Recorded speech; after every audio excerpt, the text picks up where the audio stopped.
On May 25th, the last day of the 2024 Yiwu International Toys and Baby Products Expo, many exhibitors gathered at the entrance demanding refunds from the organizers. The main reason was that the fair did not attract the expected foreign customers from Europe and the United States, and there were very few visitors overall. Given the booth fee of 18,800 yuan, the turnout was far below their expectations. Angry exhibitors felt deceived and demanded a refund for their booth fees. The main reason was that the fair did not attract the expected foreign customers from Europe and the United States, and there were very few visitors overall. Given the booth fee of 18,800 yuan, the turnout was far below their expectations. Angry exhibitors felt deceived and demanded a refund for their booth fees. The Yiwu Toy Expo is an annual exhibition in the field of toys and children's products in China. Toy manufacturers use this opportunity to showcase new products and connect directly with global target buyers, often signing orders on the spot. In previous years, many potential international buyers attended, but in recent years, these major clients have disappeared. Due to the overall downturn in the toy industry, exhibitors demanded refunds is common in recent years. At the Shanghai Toy Fair held in Shantou City in November 2022, the organizers even paid people to attend due to the lack of visitors, making it impossible to secure orders, leading all exhibitors to demand refunds. China is the world's largest toy manufacturing hub and the top toy exporter, but it now faces severe internal competition and overproduction due to low domestic consumption and a lack of international orders. Many large toy factories are closing down or withdrawing from China. According to Chinese custom data, China's toys exports in 2023 were $40.6 billion, a 12.2% decrease year on year. The largest decline were in exports to North America and Europe, falling by 15.4% and 8.7% respectively. This significantly contributed to the overall decline. Previously, North America and Europe accounted for over 50% of China's toy exports, but this proportion dropped to 48% in 2023. The United States, as China's largest toy export market, saw toy exports totaling $10.13 billion in 2023, a 20.2% decrease year on year. Japan and the UK also experienced declines of over 10%. Among China's top 10 toy export countries in 2023, only Russia saw double-digit growth at 12.4%. Other regions with faster growth included Central Asia, Africa, and Mexico. However, due to the relatively small absolute numbers, these regions still hold a low share of the total export volume. The consumption capacity and standards of European and American countries are the survival guarantee of large Chinese toy factories. So when these key markets decline, China's toy manufacturing industry faces unprecedented challenges. On February 1st, Dongguan Xinxiye Toy Co., after 13 years in Dongguan, closed its factories and ceased all operations. On January 13th, Tet Care Wansing, a toy electronics factory in Shenzhen established for 30 years, announced it would cease operations and production and dissolve its entire staff. In November last year, Shenzhen Shenling Toy Factory, which had 37 years history, also ceased production. Earlier this year, it was reported that Mattel's Foshan City Nanhai Zhongmei Toy Factory, which produces Barbie dolls, would relocate and close in 2024. At the same time, reports indicated that Mattel would expand its capacity in Indonesia and Malaysia and build a large factory in Vietnam capable of employing thousands of workers. Mattel entered mainland China in the 1990s. In nearly 30 years, it built 6 production plants in China, creating tens of thousands of jobs. Now, as Mattel gradually abandoned its Chinese production base, it means thousands of workers will become unemployed. These closed or relocated large toy factories primarily served as OEMs for European American toy companies. Industry insiders say that due to the US-China trade war and supply chain security issues, European and American clients have demanded since 2021 that Chinese toy companies must build factories outside China. Some large companies are complying, primarily moving to Southeast Asia. The toy industry, being relatively low-tech, can be easily accommodated here.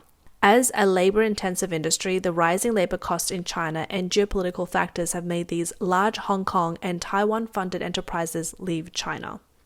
On the other hand, China's self-designed toys are still in the early stages, with very few making it into the European and American markets. Hence, the reduction in China's toy exports to Europe and America is due to the shift in orders from large toy companies, explaining the lack of European and American customers at the Toy Expo. China's domestic market is equally sluggish. Firstly, the declining birth rate leads to reduced demands for toys. In the past 6 years, China's birth rate has been decreasing annually.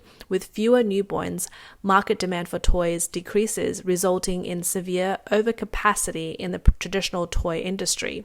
Simultaneously, rising prices of raw materials like plastics and electronic components directly impact production cost, making it difficult for companies to profit in a highly competitive market.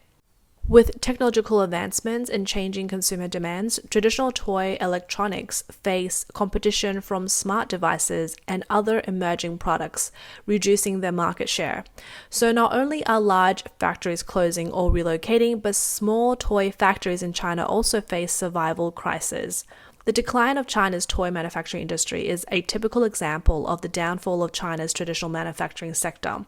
We have previously reported multiple times that the Pearl River Delta, as China's most economically developed export manufacturing hub, has been hit hard by the sharp decline in international orders, leading to the bankruptcy of long-established manufacturers.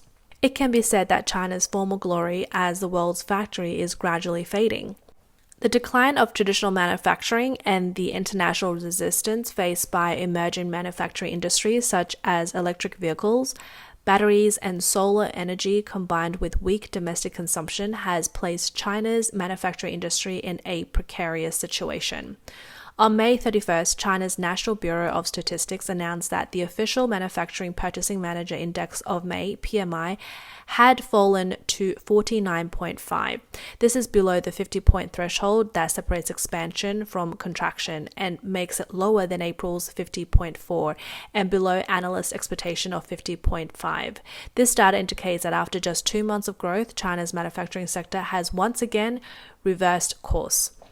Analyst Xu Tianchen from the Economist Intelligence Unit noted that these figures particularly reflect weak domestic demand, continued deterioration in the real estate sector, and low retail sales.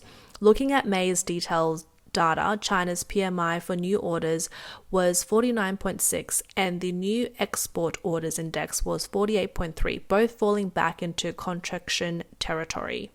Moreover, the employment index was only 48.1, showing that manufacturing companies are continuing to reduce their workforce. The index for the purchase price of major raw materials rose to its highest point in 8 months, reflecting rising commodity costs. However, China's manufacturing sector faces even more pressure. Currently, trade tensions between Beijing and the US and EU, China's 2 largest export markets, are intensifying. For manufacturers, this means more hurdles. To counter the decline in export to Europe and America in the manufacturing sector, the Chinese government has been exploring various ways to stimulate domestic consumption. One of the strategies is to host various expos to develop the so-called exhibition economy. This year, numerous expos have been held one after another. They appear very lively, and Chinese media have portrayed them as signs of economic recovery.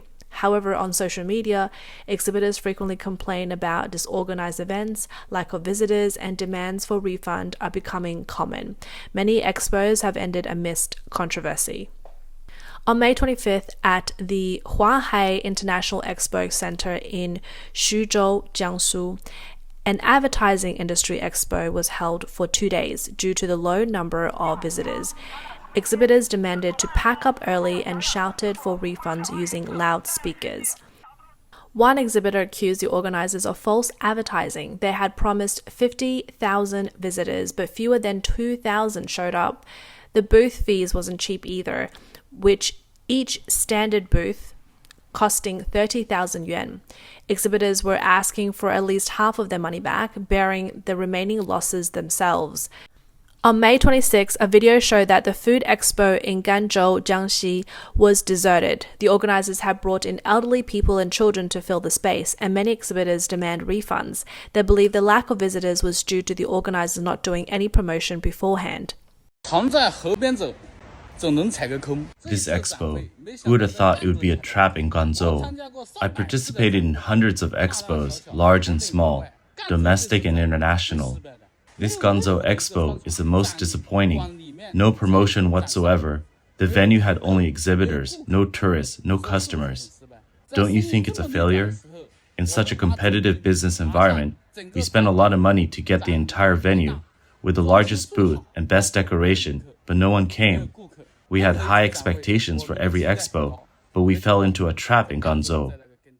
On May 26, the 3-day 14th China International Door Industry Expo kicked off at the Yongkang International Convention and Exhibition Center in Zhejiang. However, due to the rain, almost no one attended. The venue even leaked, soaking many booths, causing exhibitors to complain bitterly. Afterwards, exhibitors gathered to discuss and demand refunds from the organizers. These expos are just local governments and expo organizers finding ways to rip off exhibitors. From May 28th to June 3rd, the 11th China Ganzhou Furniture Industry Expo was held at the Nankang Home Furnishing Town Exhibition Center. The local government placed great importance on this expo with intensive promotion. As a result, not only were there many exhibitors, but also a large number of dealers and tourists, creating a bustling atmosphere. Exhibitors showcased their marketing skills with various tactics such as offering free helicopter rides for placing orders. However, after the initial excitement, many exhibitors realized that it was all just a show with no substantial orders, only some visitors making small purchases to get the free helicopter rides.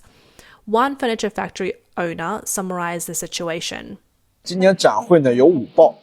This year's Furniture Expo had 5 highlights. The first is that factory owners were so stressed they lost their temper. From the 24th to the 28th, they waited for customers, hoping to get some business before the expo officially kicked off, but no one placed orders. Despite their best efforts to sell at a loss, no one paid attention, showing that customers are tightly holding on to their wallets. Whether it was a 199 yuan bed or a several hundred yuan sofa, people didn't even glance at it. The second highlight is that hotels were fully booked. Normally, a hotel stay costs 30 yuan a night, but during the expo, it surged to 288 yuan and was still in short supply. The third highlight is that restaurants were booming. Factory or furniture store owners struggling with business could try this venture. It's hundreds of times more profitable than selling furniture. The fourth highlight is the famous fake buster influencer Intelligent Zoe visited, making shop owners uneasy, fearing exposure. The fifth highlight is that placing an order entitled "One to a helicopter ride," an idea the organizers surprisingly came up with.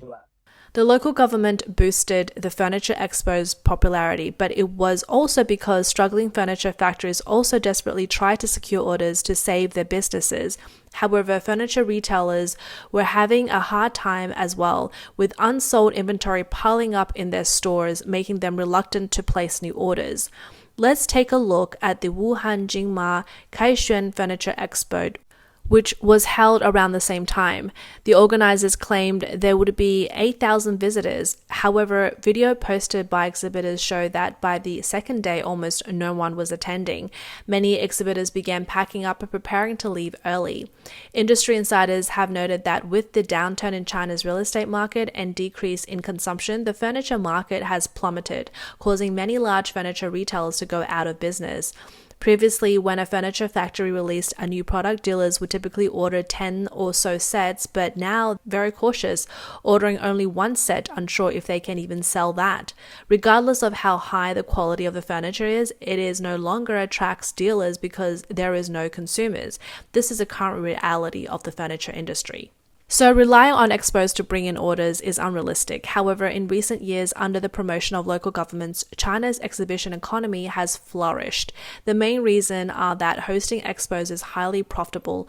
Approvals are very simple, and various exhibition companies and organizers are eager to profit from organizing expos. Secondly, local governments are happy to use expos to increase city popularity, stimulate consumption, and boost local tourism and services. In recent years, local government officials, in pursuit of political achievements, have built numerous large exhibition centres without considering actual demand, leading to severe overcapacity. This is especially true in third and fourth tier cities, when utilisation rates are below 5%. As a result, these cities are keen on hosting various expos, organisers eager to sell booth spaces, adopt an anyone with money can join approach, leading to a mix of exhibitors and chaotic events. Firstly, the problem of exaggerated promotion in the exhibition industry is severe. Some organisers deliberately exaggerate the scale of the expo and make false promises, leading to exhibitors to find out they've been deceived once they arrive, with refunds nearly impossible. Another form of exaggerated promotion is mislabeling. For instance, a domestic expo is falsely labeled as international to attract participants, or a real international expo ends up with only domestic companies due to lack of interest, or a few foreigners are invited last minute to save them from embarrassment. There are also expos intended to be high-end, but upon arrival, the products turn out to be cheap items. It is also common to see unrelated products at expos. For example, at a fashion expo. Additionally, counterfeit and substandard products often appear at expos, even at branded expos. For example, at a trade and investment fair in Xi'an, products supposedly from international famous brands were sold at rock bottom prices, like a large bottle of Chanel perfume for only 100 yuan. There is even so-called expo parasites who frequently attend various expos, often using connections to buy second-hand booth or directly bringing counterfeit goods into the venue to sell. These various expos' irregularities have led to a loss of confidence among businesses in participating, and fewer people are showing up to support. So the CCP government's fantasy of developing an exhibition economy is just a series of fake shows with little contribution to economic growth.